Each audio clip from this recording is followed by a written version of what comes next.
Saudara-saudariku yang dikasihi dan mengasihi Tuhan Yesus, pada hari ini Senin 21 Maret 2022, hari biasa pekan ketika Prapaskah, menurut sabda kita dari Injil Suci menurut Lukas bab 4 ayat 24 sampai 30. Mari kita siapkan hati kita untuk mendengarkan sabdanya.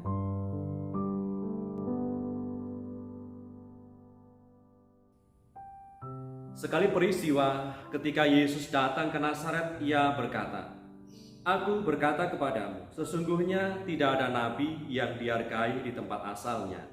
Dan aku berkata kepadamu, dan kataku ini benar, pada zaman Elia terdapat banyak perempuan janda di Israel ketika langit tertutup selama 3 tahun dan 6 bulan, dan ketika bahaya kelaparan yang hebat menimpa seluruh negeri. Tetapi Elia diutus bukan kepada salah seorang dari mereka, melainkan kepada seorang perempuan janda di Sarfat di tanah Sidon. Dan pada zaman Nabi Elisa, banyak orang kusta di Israel, dan tidak ada seorang pun dari mereka yang ditahirkan selain daripada Naaman, orang Syria itu." Mendengar itu sangat marahlah semua orang yang di rumah ibadat itu. Mereka bangun lalu menghalau Yesus keluar kota dan membawa dia ke tebing gunung tempat kota itu terletak untuk melemparkan dia dari tebing itu. Tetapi ia berjalan lewat dari tengah-tengah mereka lalu pergi. Demikianlah sabda Tuhan. Terpujilah Kristus.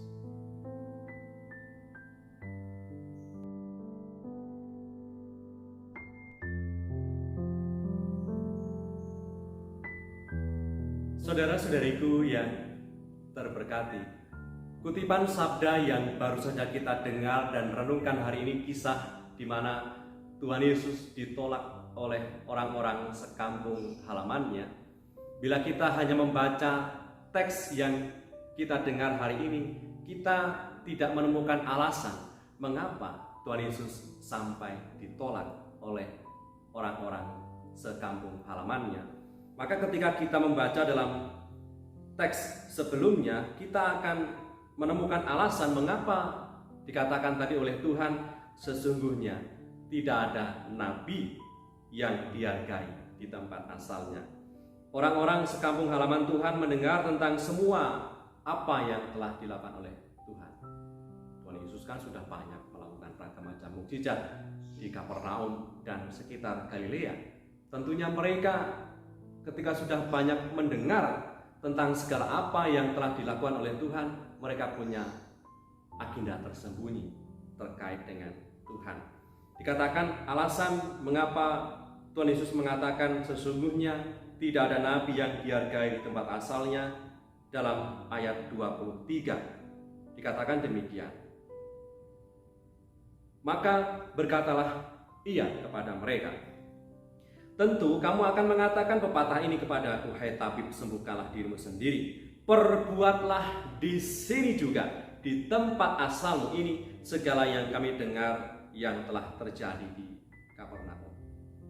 Mereka ini, orang-orang sekampung Nazaret, ingin supaya Yesus tidak perlu pergi meninggalkan Nazaret, tetap saja tinggal di situ, membuka semacam praktek penyembuhan yang membuat banyak orang datang untuk mengunjungi Nazaret, untuk mendapatkan kesembuhan dan ragam macam mukjizat yang bisa dibuat Yesus orang Nazaret.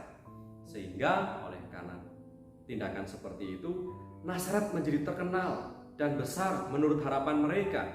Orang-orang sekampung halaman Tuhan Yesus secara ekonomi mendatangkan banyak keuntungan. Ungkapan tersirat dari apa yang terlihat menyatakan bahwa orang-orang sekampung Tuhan tidak beriman sungguh bahwa Yesus adalah Tuhan, yang mana oleh karena iman inilah banyak orang mengalami mukjizat, mengalami tanda mukjizat yang sungguh luar biasa dari Tuhan. Mereka ini, orang-orang sekampung di Nazaret itu, tidak beriman tapi punya ambisi pribadi ketika melihat peluang bisnis melalui ketenaran dan kehebatan Yesus yang adalah bagian dari orang Nazaret itu. Saudara-saudariku yang terberkati, kendati pun ada banyak ambisi pribadi dan kelompok yang pada waktu itu yang menghendaki Tuhan menuruti keinginan mereka, Tuhan Yesus tetap ingat akan tugas utama datang ke dunia, yaitu mewartakan kabar baik kepada semua orang.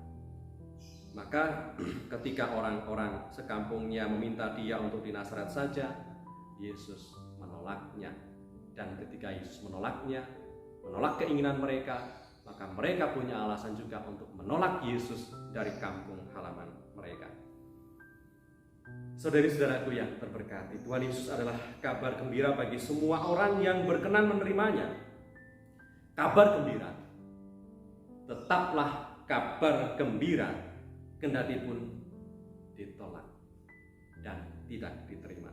Semoga kita pun tetap bersemangat dan penuh harapan, kendati pun kita pernah mengalami penolakan, pernah mengalami diabaikan, karena lebih memilih memperjuangkan ajaran cinta kasih Tuhan. Marilah berdoa dalam nama Bapa dan Putra dan Roh Kudus. Amin. Tuhan Yesus, Engkau hadir ke dunia untuk mewartakan kabar baik kepada semua orang. Semoga hari ini kami mampu membuka hati bagi sapaan kasih-Mu, sehingga kami mendapatkan semangat segar dan harapan baru menjalani keseharian kami. Sebab Engkaulah Tuhan dan pengantara kami, yang hidup dan berkuasa bersama Bapa dalam persekutuan Roh Kudus sepanjang segala masa. Amin. Berkatalah yang Maha Kuasa turun atas kita semua, Bapa, Putra, dan Roh Kudus. Amin.